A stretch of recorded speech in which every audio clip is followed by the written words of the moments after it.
ಎಲ್ಲರಿಗೂ ಕೂಡ ಶ್ರೀಕೃಷ್ಣ ಪರಮಾತ್ಮನ ವಚನಾಮೃತಕ್ಕೆ ಆಧಾರದ ಸ್ವಾಗತ ಸುಸ್ವಾಗತ. ಪ್ರಿಯ ಬಂಧುಗಳೇ, ನಿಮ್ಮೆಲ್ಲರಿಗೂ ಕೂಡ ನಾಡ ಹಬ್ಬ ದಸರಾದ ಹಾರ್ದಿಕ ಶುಭಾಶಯಗಳನ್ನು ತಿಳಿಸುತ್ತಾ ಬನ್ನಿ ಶ್ರೀಕೃಷ್ಣ ಪರಮಾತ್ಮನ ವಚನಾಮೃತವನ್ನ ಕೇಳಿ ಧನ್ಯರಾಗೋಣ. ನನಗೆ ಎಲ್ಲ ಗೊತ್ತಿದೆ ಎಂದು ಮೆರೆಯುವುದಕ್ಕೆ ಜೀವನದಲ್ಲಿ ಹೋಗಲೇಬಾರದು.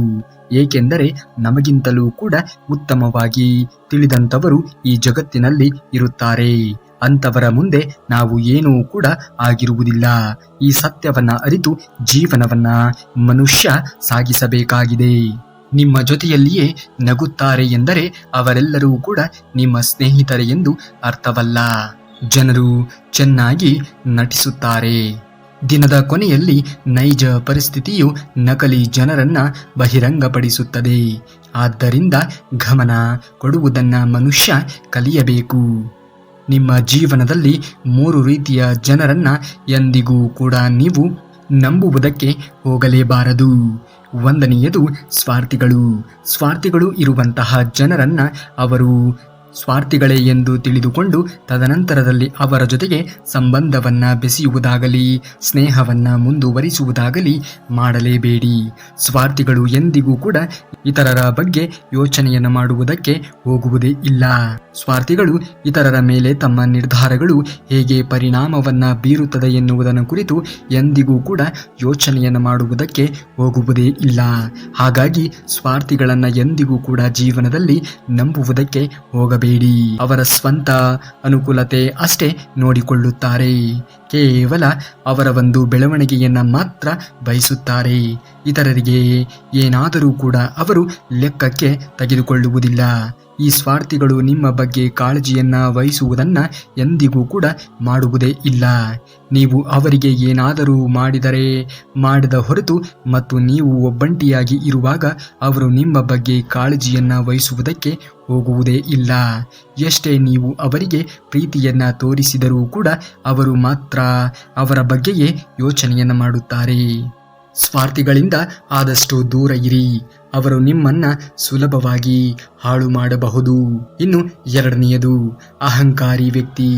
ಅಹಂಕಾರಿ ಇರುವಂತಹ ವ್ಯಕ್ತಿಗಳ ಬಳಿಯಲ್ಲಿ ನೀವು ಎಂದಿಗೂ ಕೂಡ ಸಂಬಂಧವನ್ನಾಗಲಿ ಸ್ನೇಹವನ್ನಾಗಲಿ ಬೆಳೆಸುವುದು ಒಳ್ಳೆಯದಲ್ಲ.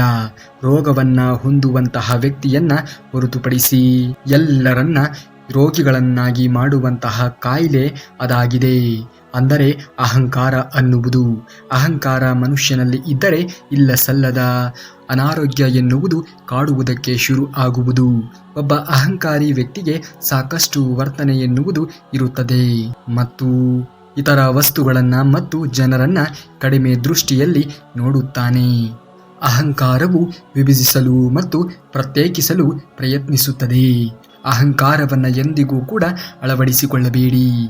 ಯಾವುದೇ ಸಂಬಂಧಗಳನ್ನ ನಾಶ ಮಾಡಲು ಅಹಂಕಾರ ಮಾತ್ರ ಅಗತ್ಯವಾಗಿದೆ. ಅಹಂಕಾರ ಎನ್ನುವುದು ಇರಬಾರದು. ಆದ್ದರಿಂದ ನೀವು ದೊಡ್ಡ ವ್ಯಕ್ತಿಯಾಗಿ ಇರಿ ಮತ್ತು ಇತರರನ್ನ ಬಿಟ್ಟು ಬಿಡಿ. ಇನ್ನು 3ನೇಯ ವ್ಯಕ್ತಿ ಅಸೂಹೆ ಪಟ್ಟಂತಹ ಜನರು.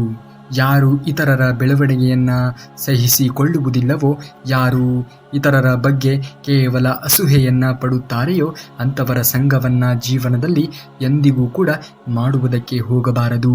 ಚಿಂತೆ ಎನ್ನುವುದು ನಾಳಿನ ಸಮಸ್ಯೆಗಳನ್ನ ಹೋಗಲಾಡಿಸುವುದಿಲ್ಲ, ಇಂದಿನ ಶಾಂತಿಯನ್ನ ಕೊಲ್ಲುತ್ತದೆ. ಹಾಗಾಗಿ ಚಿಂತನೆಯನ್ನ ಮಾಡುವುದಕ್ಕೆ ಹೋಗಲೇಬೇಡಿ.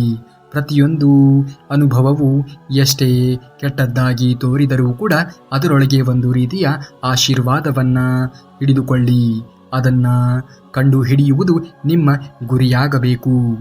ನಿಮ್ಮ ಸಮಸ್ಯೆಗಳನ್ನು ಪರಿಹರಿಸುವುದಕ್ಕೆ ಸಾಧ್ಯವಾದರೆ ಚಿಂತಿಸಬೇಕಾಗಿಲ್ಲ ಮತ್ತು ನಿಮ್ಮ ಸಮಸ್ಯೆಗಳನ್ನು ಪರಿಹರಿಸಲಾಗದೇ ಇದ್ದರೆ ನೀವು ಚಿಂತೆ ಮಾಡಿ ಯಾವುದೇ ರೀತಿಯ ಪ್ರಯೋಜನ ಎನ್ನುವುದು ಇರುವುದೇ ಇಲ್ಲ. ನೀವು ಚಿಂತಿಸುವ ಹೆಚ್ಚಿನ ವಿಷಯಗಳು ಎಂದಿಗೂ ಕೂಡ ಸಂಭವಿಸುವುದೇ ಇಲ್ಲ. ಚಿಂತನೆಯನ್ನು ಮಾಡುತ್ತಾ ಕೊರಗುತ್ತಾ ಸಮಯವನ್ನ ವ್ಯರ್ಥ ಮಾಡಿಕೊಳ್ಳಬೇಡಿ. ನೀವು ಚಿಂತಿಸುವುದರಿಂದ ಸಮಯ ವ್ಯರ್ಥವಾಗುತ್ತದೆ. ಜೀವನದಲ್ಲಿ ಒಳ್ಳೆಯ ಮತ್ತು ಕೆಟ್ಟ ಸಂಗತಿಗಳು ಸಂಭವಿಸುತ್ತವೆ. ನೀವು ಬದುಕಬೇಕು ಮತ್ತು ನೀವು ನಿಯಂತ್ರಿಸಲು ಸಾಧ್ಯವಾಗದ ವಿಷಯಗಳ ಮೇಲೆ ಒತ್ತಡವನ್ನ ಹೇರಲೇಬಾರದು. ಜೀವನದ ಬಗ್ಗೆ ಯೋಚಿಸುವಾಗ ಇದನ್ನು ನೆನಪಿನಲ್ಲಿ ಇಟ್ಟುಕೊಳ್ಳಿ. ಯಾವುದೇ ಅಪರಾಧವು ಹಿಂದಿನದ್ದನ್ನು ಬದಲಾಯಿಸುವುದೇ ಇಲ್ಲ. ಯಾವುದೇ ಆತಂಕವು ಭವಿಷ್ಯವನ್ನು ಬದಲಾಯಿಸುವುದೇ ಇಲ್ಲ. ಹಾಗಾಗಿ ಜೀವನದಲ್ಲಿ ಸುಖ ಸುಮ್ಮನೆ ಆತಂಕವನ್ನು ಪಡುವುದರಲ್ಲಿ ಯಾವುದೇ ಅರ್ಥ ಎನ್ನುವುದು ಇರುವುದಿಲ್ಲ.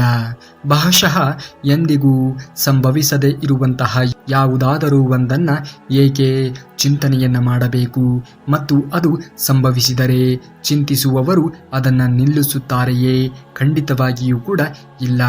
ಚಿಂತಿಸುವವರು ಚಿಂತಿಸುವುದು ಮಾತ್ರ ಅವರ ಕೆಲಸವಾಗಿರುತ್ತದೆ. ಅದನ್ನು ಹೊರತುಪಡಿಸಿ ಕೆಲಸವನ್ನು ಮಾಡುವುದಕ್ಕೆ ಶುರು ಮಾಡಿದಾಗ ಆ ಚಿಂತನೆಯಿಂದ ಹೊರಗೆ ಬರುವುದಕ್ಕೆ ಸಾಧ್ಯವಾಗುವುದು. ನೀವು ವಿಷಯವನ್ನು ನೋಡುವ ರೀತಿಯನ್ನು ನೀವು ಬದಲಾಯಿಸಿದಾಗ ನೀವು ನೋಡುವಂತಹ ವಿಷಯಗಳು ಬದಲಾಗುತ್ತವೆ. ಅರ್ಥಾತ್ ನೋಡುವಂತಹ ದೃಷ್ಟಿ ಚೆನ್ನಾಗಿದ್ದರೆ ಸೃಷ್ಟಿಯೂ ಕೂಡ ಚೆನ್ನಾಗಿರುತ್ತದೆ. ಇತರರು ನಿಮ್ಮ ಬಗ್ಗೆ ಏನು ಯೋಚಿಸುತ್ತಾರೆ ಎಂದು ನೀವು ಯಾವಾಗಲೂ ಕೂಡ ಚಿಂತೆ ಮಾಡುತ್ತಾ ಇದ್ದರೆ ನೀವು ಎಂದಿಗೂ ಕೂಡ ಸಂತೋಷವಾಗಿ ಇರುವುದಕ್ಕೆ ಸಾಧ್ಯವೇ ಇಲ್ಲ. ಇತರರು ಏನೇ ಅಂದುಕೊಂಡರೂ ಕೂಡ ಪರವಾಗಿಲ್ಲ. ನೀವು ಮಾತ್ರ ನಿಮ್ಮ ಕೆಲಸಗಳನ್ನು ಮಾಡುತ್ತಾ ಶ್ರದ್ಧೆಯಿಂದ ಜೀವನವನ್ನು ರೂಪಿಸಿಕೊಳ್ಳಬೇಕು.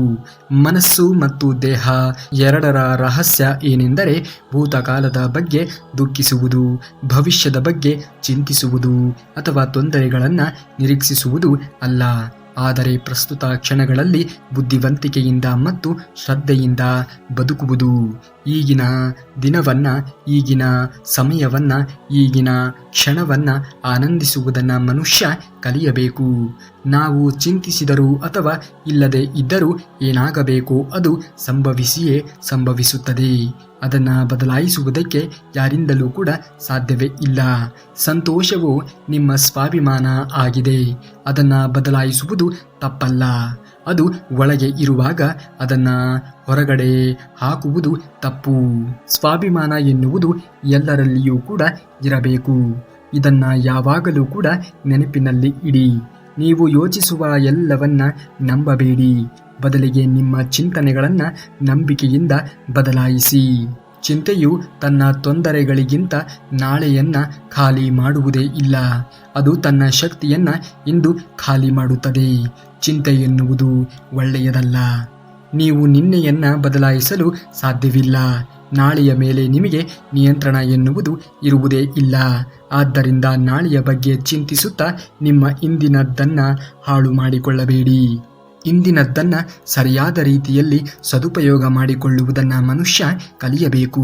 ಚಿಂತೆಯು ನಿಮ್ಮ ಒಟ್ಟು ಸಮಯವನ್ನು ವ್ಯರ್ಥ ಮಾಡುವುದು. ಅದು ಏನನ್ನೂ ಕೂಡ ಬದಲಾಯಿಸುವುದೇ ಇಲ್ಲ. ಅದು ನಿಮ್ಮ ಎಲ್ಲ ಸಂತೋಷಗಳನ್ನು ಕದಿಯುವುದು ಮತ್ತು ಏನೂ ಮಾಡದೆಯೇ ನಿಮ್ಮನ್ನು ತುಂಬ ಕಾರ್ಯನಿರತವಾಗಿ ಇರಿಸುವುದು.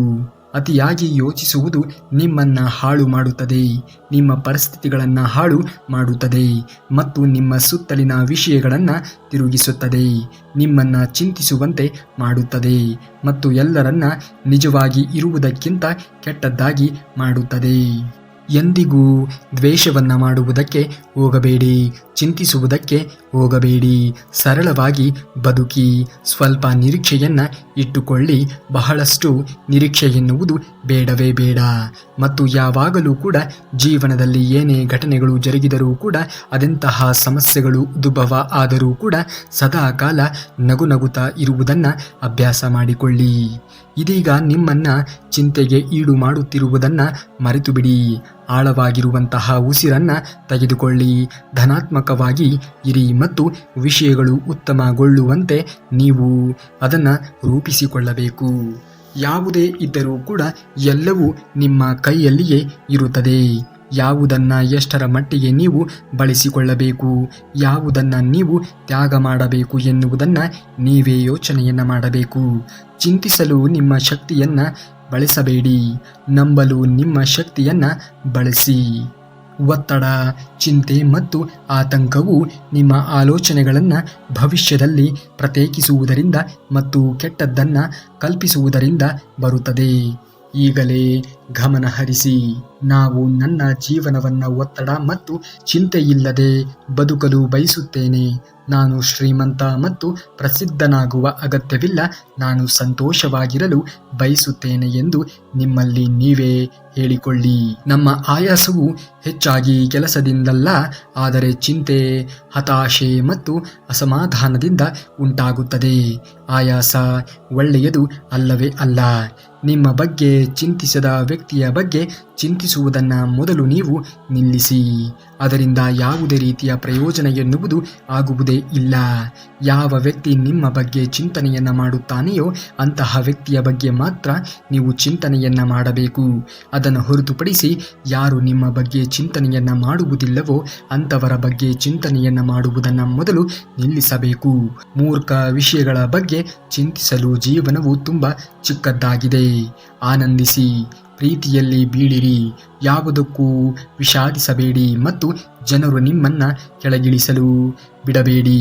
ನೀವು ಯಾವಾಗಲೂ ಕೂಡ ನಿಮ್ಮ ಬಗ್ಗೆಯೇ ಯೋಚನೆಯನ್ನು ಮಾಡುತ್ತಾ ನಿಮ್ಮ ಅಮೂಲ್ಯವಾಗಿರುವಂತಹ ಕ್ಷಣಗಳನ್ನು ಕಳೆಯಬೇಕೇ ವಿನಃ ಇನ್ನೊಬ್ಬರ ಬಗ್ಗೆ ಯೋಚನೆಯನ್ನು ಮಾಡುತ್ತಾ ನಿಮ್ಮ ಅಮೂಲ್ಯವಾಗಿರುವಂತಹ ಕ್ಷಣಗಳನ್ನು ಕಳೆಯುವುದಕ್ಕೆ ಹೋಗಲೇಬಾರದು. ಪ್ರತಿಯೊಂದು ಕ್ಷಣವೂ ಕೂಡ ಎಲ್ಲರಿಗೂ ಮುಖ್ಯವೇ ಆಗಿರುತ್ತದೆ. ಸಕಾರಾತ್ಮಕ ಮನಸ್ಸು ಎಲ್ಲರಲ್ಲಿಯೂ ಕೂಡ ಇರುತ್ತದೆ. ಅದು ಎಲ್ಲ ಅವಕಾಶಗಳನ್ನು ಕಂಡುಕೊಳ್ಳುತ್ತದೆ. ನಕಾರಾತ್ಮಕವಾಗಿರುವಂತಹ ಮನಸ್ಸು ಎಲ್ಲರಲ್ಲಿಯೂ ಕೂಡ ತಪ್ಪನ್ನೇ ಹುಡುಕುತ್ತದೆ. ತಪ್ಪಿನ ತಿಳುವಳಿಕೆಯಿಂದಾಗಿ ತನ್ನ ಜೀವನದಲ್ಲಿ ತಪ್ಪು ಹೆಜ್ಜೆ ಇಡುವುದಕ್ಕೆ ಸಹಕಾರ ಆಗುತ್ತದೆ. ಹಾಗಾಗಿ ಜೀವನದಲ್ಲಿ ಯಾವುದಕ್ಕೂ ಕೂಡ ಹೆದರಬೇಡಿ. ಸದಾಕಾಲ ಸಕಾರಾತ್ಮಕವಾಗಿರುವಂತಹ ಆಲೋಚನೆಗಳನ್ನು ಮೈಗೂಡಿಸಿಕೊಳ್ಳಿ. ತನ್ನನ್ನು ತಾನು ತಿಳಿದವನು ತನ್ನ ಬಗ್ಗೆ ಇತರರು ಏನು ಯೋಚಿಸುತ್ತಾರೆ ಎಂದು ಎಂದಿಗೂ ಕೂಡ ವಿಚಲಿತನಾಗುವುದಿಲ್ಲ. ಹಾಗಾಗಿ ನಿಮ್ಮ ಮೇಲೆ ನಿಮಗೆ ನಂಬಿಕೆ ಇರಲಿ. ಬೇರೆಯವರ ಮೇಲೆ ನಂಬಿಕೆಯಾಗಲಿ, ಬೇರೆಯವರ ಮಾತಿನ ಮೇಲೆ ನಂಬಿಕೆಯಾಗಲಿ ಇರಲೇಬಾರದು. ಇನ್ನ ಒಂದು ಇತಿಹಾಸ, ನಾಳೆಯ ಒಂದು ರಹಸ್ಯ ಮತ್ತು ಇಂದು ಉಡುಗೊರೆಯಾಗಿದೆ. ಅದಕ್ಕಾಗಿಯೇ ನಾವು ಅದನ್ನು ಪ್ರಸ್ತುತ ಎಂದು ಕರೆಯುತ್ತೇವೆ. ಪ್ರಸ್ತುತವನ್ನು ನೀವು ಸರಿಯಾದ ರೀತಿಯಲ್ಲಿ ಸದುಪಯೋಗ ಮಾಡಿಕೊಳ್ಳುವುದನ್ನು ಕಲಿಯಬೇಕು. ನಮಗೆ ಒಳ್ಳೆಯ ಜೀವನ ಅಥವಾ ಕೆಟ್ಟ ಜೀವನವನ್ನು ನೀಡಲಾಗಿಲ್ಲ. ನಮಗೆ ಜೀವನ ನೀಡಲಾಗಿದೆ. ಒಳ್ಳೆಯದೋ ಕೆಟ್ಟದ್ದೋ ಮಾಡುವುದು ನಮಗೆ ಬಿಟ್ಟಿದ್ದು. ಅದು ನಮ್ಮ ಕೈಯಲ್ಲಿಯೇ ಇದೆ. ದೇವರು ಕೇವಲ ವರವನ್ನ ಮಾತ್ರ ಕೊಡುತ್ತಾನೆ. ಅದನ್ನು ಶಾಪವನ್ನಾಗಿಯೋ ಅಥವಾ ಅದೃಷ್ಟವನ್ನಾಗಿಯೋ ಪರಿವರ್ತನೆ ಮಾಡಿಕೊಳ್ಳಬೇಕಾಗಿರುವುದು ನಮ್ಮ ಕೈಯಲ್ಲಿಯೇ ಇರುತ್ತದೆ. ಅದನ್ನು ಎಂದಿಗೂ ಕೂಡ ಮರೆಯಬೇಡಿ. ಅವರ ಸ್ವಂತ ಸುಳ್ಳುಗಳನ್ನು ನಂಬುವ ಯಾರೊಂದಿಗೂ ಕೂಡ ಎಂದಿಗೂ ವಾದ ಮಾಡುವುದಕ್ಕೆ ಹೋಗಲೇಬೇಡಿ. ಇತರರ ಸುಳ್ಳುಗಳ ಮೇಲೆ ಅವಲಂಬಿತವಾಗಿ ಜೀವನವನ್ನು ಕೂಡ ನಡೆಸುವುದಕ್ಕೆ ಹೋಗಬೇಡಿ. ಯಾವುದನ್ನು ಕೂಡ ಕೇಳಿ ನೀವು ಪ್ರಮುಖವಾಗಿರುವಂತಹ ನಿರ್ಧಾರಗಳನ್ನು ತೆಗೆದುಕೊಳ್ಳುವುದಕ್ಕೆ ಜೀವನದಲ್ಲಿ ಹೋಗಲೇಬಾರದು. ಕಣ್ಣಾರೆಯೇ ನೋಡಿದ್ದು ಕಿವಿಯಾರೆಯೇ ಕೇಳಿದ್ದು ತಪ್ಪಾಗಬಹುದು. ಕಣ್ಣಾರೆಯೇ ನೋಡಿದ್ದು ಕೂಡ ತಪ್ಪಾಗಬಹುದು. ಆದರೆ ಅದನ್ನು ಸಮಯ ತೆಗೆದುಕೊಂಡು ಯೋಚಿಸಿ ನಿಧಾನಿಸಿ ನೋಡಿದಾಗ ಸತ್ಯ ಯಾವುದು ಎನ್ನುವುದು ಅರಿವಾಗುವುದು. ಹಾಗಾಗಿ ನೋಡಿರುವುದೆಲ್ಲವೂ ಕೂಡ ಸತ್ಯ ಆಗಿರುವುದಿಲ್ಲ, ಕೇಳಿರುವುದೆಲ್ಲವೂ ಕೂಡ ಸತ್ಯ ಆಗಿರುವುದಿಲ್ಲ. ನೀವು ಅದನ್ನು ಆಲೈಕೆ ಮಾಡಿ ಒಳ್ಳೆಯದು ಕೆಟ್ಟದ್ದು ಎನ್ನುವಂತಹ ಪರಿಕಲ್ಪನೆಯನ್ನು ಇಟ್ಟು ನೋಡಿದಾಗ ಇರುವಂತಹ ಸತ್ಯ ಸುಳ್ಳು ನಿಮಗೆ ಅರ್ಥವಾಗುವುದು. ನೀವು ಎಷ್ಟೇ ಬಡವರು ಎಂದು ಭಾವಿಸಿದರೂ ಕೂಡ ಪರವಾಗಿಲ್ಲ.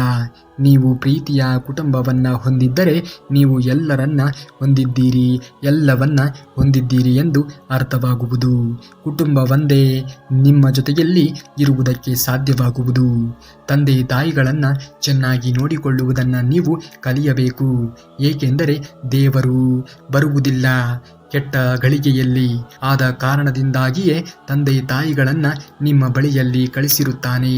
ನಮ್ಮ ಕಣ್ಣಿಗೆ ಕಾಣುವಂತಹ ನಿಜವಾದ ದೇವರು ಅಂದರೆ ಅದು ತಂದೆ ತಾಯಿಗಳು. ಯಾವ ವ್ಯಕ್ತಿ ತಂದೆ ತಾಯಿಗಳ ಸೇವೆಗಳನ್ನು ಮಾಡುತ್ತಾನೆಯೋ ಆತನು ಪರಮಾತ್ಮನ ಸೇವೆಯನ್ನು ಮಾಡಬೇಕಾಗಿರುವಂತಹ ಅವಶ್ಯಕತೆಯೇ ಇರುವುದಿಲ್ಲ. ಏಕೆಂದರೆ ತಂದೆ ತಾಯಿಗಳ ಪ್ರತೀಕವಾಗಿ ಪರಮಾತ್ಮನೇ ಬಂದಿರುತ್ತಾನೆ. ನಿಮಗೆ 2 ಆಯ್ಕೆಗಳು ಇವೆ. ನೀವು ನಿಮ್ಮ ಮನಸ್ಸನ್ನು ನಿಯಂತ್ರಿಸಲು ಅಥವಾ ನಿಮ್ಮ ಮನಸ್ಸು ನಿಮ್ಮನ್ನು ನಿಯಂತ್ರಿಸುವುದಕ್ಕೆ ಬಿಡುವುದು. ಯಾವುದು ಸುಲಭವಾಗಿ ಬರುತ್ತದೆಯೋ ಅದು ಉಳಿಯುವುದಿಲ್ಲ. ಯಾವುದು ಉಳಿಯುತ್ತದೆಯೋ ಅದು ಸುಲಭವಾಗಿ ಬರುವುದೇ ಇಲ್ಲ. ಜನಸಂದಣಿಯೊಂದಿಗೆ ತಪ್ಪು ದಾರಿಯಲ್ಲಿ ಹೋಗುವುದಕ್ಕಿಂತ ಒಬ್ಬಂಟಿಯಾಗಿ ನಡೆಯುವುದು ಉತ್ತಮ. ಒಬ್ಬಂಟಿಯಾಗಿ ಇರುವುದೇ ಒಳ್ಳೆಯದು ಎಂದು ಪರಿಭಾವಿಸಬೇಕು. ದುರ್ಬಲ ಜನರು ಸೇಡು ತೀರಿಸಿಕೊಳ್ಳುತ್ತಾರೆ. ಬಲವಾದ ಜನರು ಕ್ಷಮಿಸುತ್ತಾರೆ. ಬುದ್ಧಿವಂತ ಜನರು ನಿರ್ಲಕ್ಷ್ಯವನ್ನ ಮಾಡುತ್ತಾರೆ. ಎಲ್ಲವೂ ಒಂದು ಕಾರಣಕ್ಕಾಗಿಯೇ ನಡೆಯುತ್ತದೆ. ಅದನ್ನ ಪ್ರಶ್ನಿಸಬೇಡಿ. ನಂಬಿಕೆಯನ್ನ ಜೀವನದಲ್ಲಿ ಉಳಿಸಿಕೊಳ್ಳುವುದನ್ನ ಕಲಿಯಿರಿ. ನಿಮ್ಮ ಮನಸ್ಸಿನ ಶಾಂತಿಗೆ ಯಾವುದು ಅಡ್ಡಿಪಡಿಸುವುದಿಲ್ಲ ಎಂದು ನೀವು ತುಂಬಾ ಬಲಶಾಲಿ ಎಂದು ಭರವಸೆಯನ್ನ ಇಡಬೇಡಿ. ಜೀವನವು ಚಿಕ್ಕದ್ದಾಗಿದೆ. ಸಮಯವು ವೇಗವಾಗಿದೆ. ಯಾವುದೇ ಉತ್ತರ ಎನ್ನುವುದು ಸಿಗುತ್ತಿಲ್ಲ. ಆದ್ದರಿಂದ ಪ್ರತಿ ಕ್ಷಣವೂ ಕೂಡ ಬಂದಂತೆ ಆನಂದಿಸುವುದನ್ನ ಮನುಷ್ಯ ಕಲಿಯಬೇಕು. ಗೌರವವು ಕನ್ನಡಿ ಇದ್ದಂತೆ. ನೀವು ಅದನ್ನ ಇತರರಿಗೆ ಎಷ್ಟು ತೋರಿಸುತ್ತೀರಿಯೋ ಅಷ್ಟು ಅದು ನಿಮ್ಮ ಮೇಲೆ ಪ್ರತಿಫಲಿಸುತ್ತದೆ. ಹಾಗಾಗಿ ಗೌರವ ಬೇಕು ಎನ್ನುವುದೇ ಆದರೆ ಇತರರಿಗೂ ಕೂಡ ಗೌರವವನ್ನ ಸಲ್ಲಿಸುವುದನ್ನ ಮನುಷ್ಯ ಕಲಿಯಬೇಕು. ನಿಮ್ಮ ತಪ್ಪುಗಳನ್ನ ನಿಮ್ಮೊಂದಿಗೆ ಸಾಗಿಸಬೇಡಿ. ಬದಲಾಗಿ ಅವುಗಳನ್ನು ನಿಮ್ಮ ಕಾಲುಗಳ ಕೆಳಗೆ ಇರಿಸಿ ಮತ್ತು ಅವುಗಳನ್ನು ಮೆಟ್ಟಿಲು ಕಲ್ಲುಗಳಾಗಿ ಬದಲಿಸಿ. ಕಲಿಕೆಯನ್ನ ಎಂದಿಗೂ ಕೂಡ ಸಲ್ಲಿಸಬೇಡಿ, ನಿಲ್ಲಿಸಬೇಡಿ. ಏಕೆಂದರೆ ಜೀವನವು ಬೋಧಿಸುವುದನ್ನ ಎಂದಿಗೂ ಕೂಡ ನಿಲ್ಲಿಸುವುದೇ ಇಲ್ಲ. ಜೀವನದಲ್ಲಿ ಪ್ರತಿಯೊಂದು ಗಳಿಗೆಯಲ್ಲಿಯೂ ಕೂಡ ನಾವು ಒಂದಲ್ಲ ಒಂದು ವಿಚಾರಕ್ಕೆ ಸಂಬಂಧಪಟ್ಟಂತೆ ಒಂದಲ್ಲ ಒಂದು ಅಂಶಗಳನ್ನು ಜೀವನದಲ್ಲಿ ಕಲಿಯುತ್ತಲೇ ಇರುತ್ತೇವೆ. ತಪ್ಪು ಜನರಿಗೆ ಒಳ್ಳೆಯ ವ್ಯಕ್ತಿ ಎಂದು ಎಂದಿಗೂ ಕೂಡ ವಿಷಾದಿಸಬೇಡಿ. ನಿಮ್ಮ ನಡವಳಿಕೆಯು ನಿಮ್ಮ ಬಗ್ಗೆ ಎಲ್ಲವನ್ನ ಹೇಳುತ್ತದೆ ಮತ್ತು ಅವರ ನಡವಳಿಕೆಯೂ ಕೂಡ ಅವರ ಬಗ್ಗೆ ಸಾಕಷ್ಟು ಹೇಳುತ್ತದೆ. ನೀವು ಇತರರಿಗೆ ಒಳ್ಳೆಯದನ್ನ ಬಯಸಿದಾಗ ಒಳ್ಳೆಯದು ನಿಮಗೆ ಹಿಂತಿರುಗುತ್ತದೆ. ಇದು ಪ್ರಕೃತಿಯ ನಿಯಮವಾಗಿದೆ. ಒಳ್ಳೆಯದನ್ನೇ ಮಾಡಿ, ನಿಮಗೂ ಕೂಡ ಒಳ್ಳೆಯದೇ ಆಗುತ್ತದೆ. ನಿಮ್ಮನ್ನ ಜನರು ಹೇಗೆ ಬಳಸಿಕೊಳ್ಳಬೇಕು ಎಂದು ನೀವು ಬಯಸುತ್ತೀರಿಯೋ ಹಾಗೆ ಜನರನ್ನ ನಡೆಸಿಕೊಳ್ಳಿ. ನೀವು ಮಾತನಾಡಲು ಬಯಸುವ ರೀತಿಯಲ್ಲಿ ಜನರೊಂದಿಗೆ ಮಾತನಾಡಿ. ಗೌರವವನ್ನ ಗಳಿಸಬೇಕು, ನೀಡುವುದು ಅಲ್ಲ. ಯಶಸ್ವಿ ಜೀವನಕ್ಕಿಂತ ಸಂತೃಪ್ತಿ ಜೀವನ ಉತ್ತಮ. ಏಕೆಂದರೆ ನಮ್ಮ ಯಶಸ್ಸನ್ನ ಇತರರು ಅಳೆಯುತ್ತಾರೆ, ಆದರೆ ನಮ್ಮ ತೃಪ್ತಿಯನ್ನ ನಮ್ಮ ಆತ್ಮ, ಮನಸ್ಸು ಮತ್ತು ಹೃದಯದಿಂದ ಮಾತ್ರ ಅಳೆಯಲು ಆಗುತ್ತದೆ. ಯಾವಾಗಲೂ ಕೂಡ ಶಾಶ್ವತವಲ್ಲ, ಯಾವುದೂ ಕೂಡ ಶಾಶ್ವತ ಅಲ್ಲ. ನೀವು ಹೆಚ್ಚು ಒತ್ತಡಕ್ಕೆ ಒಳಗಾಗಬೇಡಿ. ಏಕೆಂದರೆ ಪರಿಸ್ಥಿತಿ ಎಷ್ಟೇ ಕೆಟ್ಟದ್ದಾಗಿ ಇದ್ದರೂ ಕೂಡ ಅದು ಎಂದಿಗೂ ಕೂಡ ಬದಲಾಗುವುದೇ ಇಲ್ಲ. ನೋವು ನಿಮ್ಮನ್ನ ಬಲಶಾಲಿಯನ್ನಾಗಿ ಮಾಡುತ್ತದೆ. ಭಯವು ನಿಮ್ಮನ್ನ ಧೈರ್ಯಶಾಲಿಗಳನ್ನಾಗಿ ಮಾಡುತ್ತದೆ. ಹೃದಯಾಘಾತ ನಿಮ್ಮನ್ನ ಬುದ್ಧಿವಂತರನ್ನಾಗಿ ಮಾಡುತ್ತದೆ. ಆದ್ದರಿಂದ ಉತ್ತಮ ಭವಿಷ್ಯಕ್ಕಾಗಿ ಭೂತಕಾಲಕ್ಕೆ ಧನ್ಯವಾದಗಳನ್ನು ತಿಳಿಸುವುದನ್ನು ನೀವು ಕಲಿಯಲೇಬೇಕು. 3 ದಿನಗಳವರೆಗೆ ನಾಯಿಗೆ ಆಹಾರವನ್ನು ನೀಡಿ ಮತ್ತು ಅದು ನಿಮ್ಮ ದಯೆಯನ್ನು 3 ವರ್ಷಗಳವರೆಗೆ ನೆನಪಿನಲ್ಲಿ ಇಟ್ಟುಕೊಳ್ಳುತ್ತದೆ. ಮನುಷ್ಯನಿಗೆ 3 ವರ್ಷಗಳ ಕಾಲ ಆಹಾರವನ್ನು ನೀಡಿ, ಅವನು 3 ದಿನಗಳಲ್ಲಿ ನಿಮ್ಮ ದಯೆಯನ್ನು ಮರೆತು ಬಿಡುತ್ತಾನೆ. ಇದೇ ಮನುಷ್ಯನಿಗೆ ಮತ್ತು ಶ್ವಾನಕ್ಕೂ ಇರುವಂತಹ ವ್ಯತ್ಯಾಸ. ನೀವೇನಾದರೂ ಶ್ರೀಕೃಷ್ಣ ಪರಮಾತ್ಮನ ಭಕ್ತರೇ ಆಗಿದ್ದರೆ ಈ ಕೂಡಲೇ ಈ ವಿಡಿಯೋಗೆ ಒಂದು ಲೈಕನ್ನು ಮಾಡಿ ಹಾಗೂ ಜೈ ಶ್ರೀಕೃಷ್ಣ ಪರಮಾತ್ಮ ಎಂದು ಕಮೆಂಟನ್ನು ಮಾಡಿ. ಇನ್ನು ಮುಂದಿನ ವಿಡಿಯೋದಲ್ಲಿ ಸಿಗುವವರೆಗೂ ಧನ್ಯವಾದ. ಕರುನಾಡಿಗೆ.